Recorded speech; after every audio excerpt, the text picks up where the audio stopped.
Now I've got other things to tell you, haven't I? I've got to contradict myself, and I've got to tell you about my second mod. Which will I do first? I'll do the contradiction first.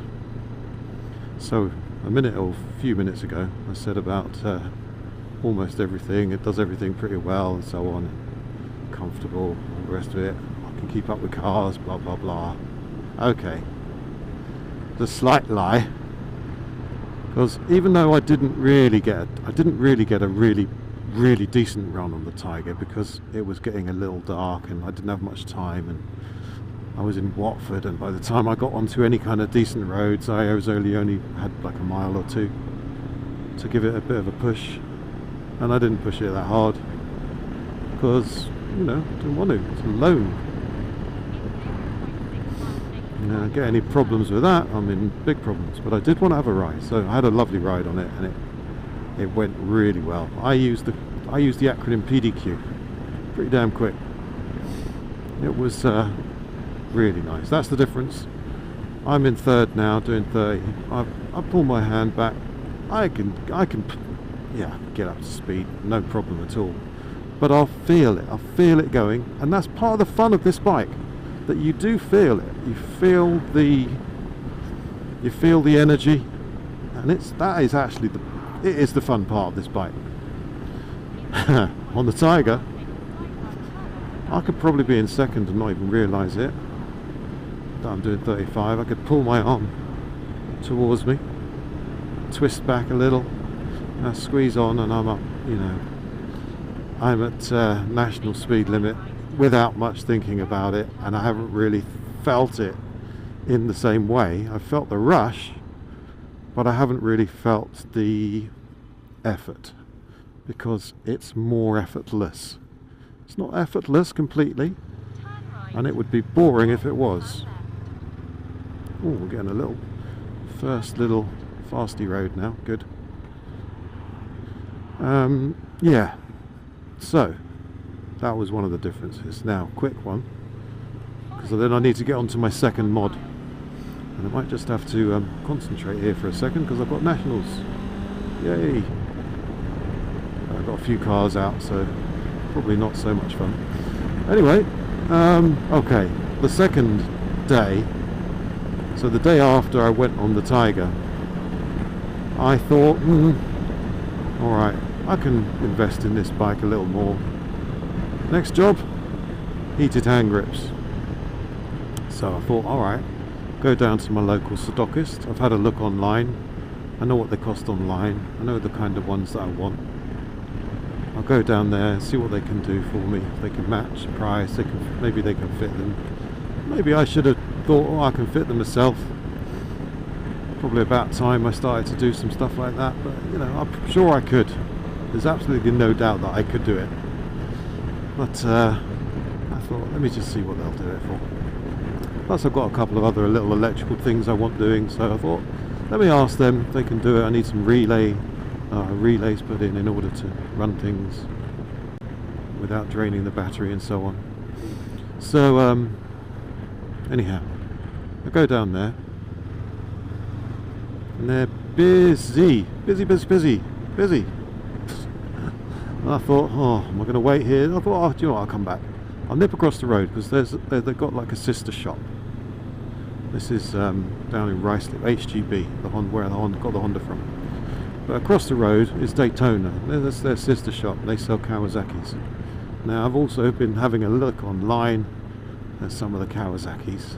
Oof, had a look on, in actual fact, at a couple of them as well in person before my first year was up. And I thought, well, I can't test ride them at this point. I've got to wait for the year. That's what I'd been told. Anyway, my year's up now. So I'm in there and I'm looking at them, and the guy's interesting, you know, he's saying he's interested, and they're busy as well. They haven't really got anyone to talk to me about sales, but there is one person free who does the test rides. To cut a long story short, I end up having a test ride on a Kawasaki Ninja 1000 SX. Okay, those of you that ride them or have ridden them, you know what I'm on about. That engine is just love. Love on petrol. I mean, it's so amazing. It's buttery smooth, but the power is, well, as close to effortless as I've ever understood power to be, and just smooth all the way through. And again, it's not that you don't feel anything. You feel it, but it's like having two of these bikes underneath you rather than one. And that's exactly what it is. This is a 500, that's 1,000. Goodness me. Okay, I did take that out on the motorway. It was getting dark, it was rainy, it was horrible actually. Really horrible weather to go for a test ride. But I did manage to give it a little go, see what it could do. Goodness, it can do more than I can do. I suppose I was feeling my only 1 year's experience at this point, because I mean, to be honest, I was quite proud of myself that I was not letting it run away with me. I was able to control it completely fine. I mean, the power is there for me to just take off like a Ferrari or a Lamborghini or something, but you know, I wasn't being crazy. I was being very sensible, probably a little too sensible. And one of the other things that was so different from this bike and the other bike and even the Tiger is it's a little more top heavier. It's a little bit more sporty. I'm down a bit more. Such a different riding position from this, and the weight is so different. You know, that weight being higher up, you definitely feel your centre of gravity in a different position. And with the roads being a little slippery, yeah, I was pretty hesitant actually. But that was beautiful. Anyway, so what was I saying about the contradiction element of all that was, yeah, I'm not a speed freak, but riding a bike that can go very fast, not necessarily pushing it to all those limits, because not the conditions to do so at all, and certainly on my first ride of a very big bike like that wasn't the right thing to do.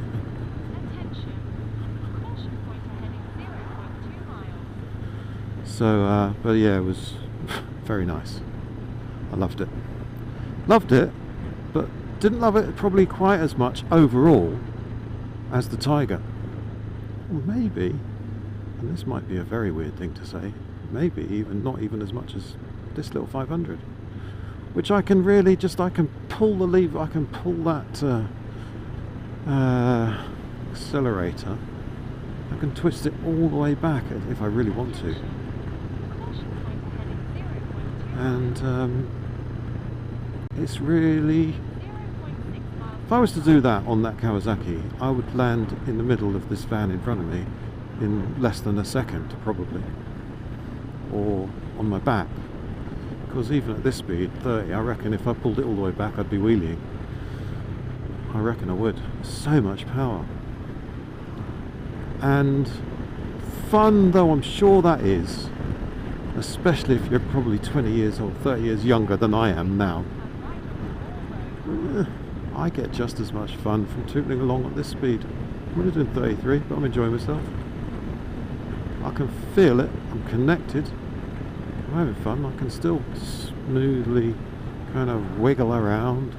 I'm hopefully going to get a few twisties in. I can still move this bike around, I can have fun, I can tootle around on it, and I can actually also enjoy some faster twisties as well. Hopefully we'll see a few of those later on. So, coming back to this bike, it's a great bike, it really is. It's a great bike, but can I make it better? Well, I've already proven that. I mean, the first thing few things I did was I got some knee grips. Oh, they make a big difference. I mean, I can literally steer now from the knees, just gripping. That make a big difference. Oh, they were 20 quid or something. Not a lot of money. I think I got these ideas from, now, it's Bulgarian, the outdoor biker Bulgarian guy. I don't know his channel at the moment, it escapes me. I'll try and put it up. I'll list it if I can find him. He is mods you must do to any bike you get. I think it was 9 mods to make for like under $50 each or something. And yeah, I haven't done all of them, but I've done a few. So I did the tank grips, done a seat cover. I don't really know if this seat cover has made that much of a difference or not to anything, really. But that's a good thing, because what I do know is that if I'm out on a tour, which I haven't really done an overnight tour yet, you know, kind of away, proper away, if it's going to get wet, and I can see it even in, you know, on the little things I do, if it gets wet, it doesn't stay wet, it wicks away. Now that looks good. Plus I can actually feel, ventilation through it. That's a good thing. Comfort wise, it hasn't really changed anything in the dry anyway. I think in the wet it'll be a lot better. So that wasn't very much either. Tiny little mods, tiny little things. The mirrors, that was the third thing. What else have I done? Well, I've got a much better horn on here because, I'm sorry, new motorcycle rider. Maybe it's like the Emperor's clothes. After years and years and hundreds and thousands of bikers all talking to each other, they no longer notice. Meet, really? It's not Roadrunner. That's a horn. And that was only £25. A Denali mini sound bomb. Ah, probably like the big sound bomb. That's what a horn's supposed to sound like. On a bike you need a big horn, you don't need a little one. Get out of the way, I'm here. You know, stop crushing me, whatever. Sorry, not get out of the way, but the first one was, I'm here. Well, that's what you're supposed to use the horn for, isn't it? I'm here. If you haven't seen me, hear me. So anyway,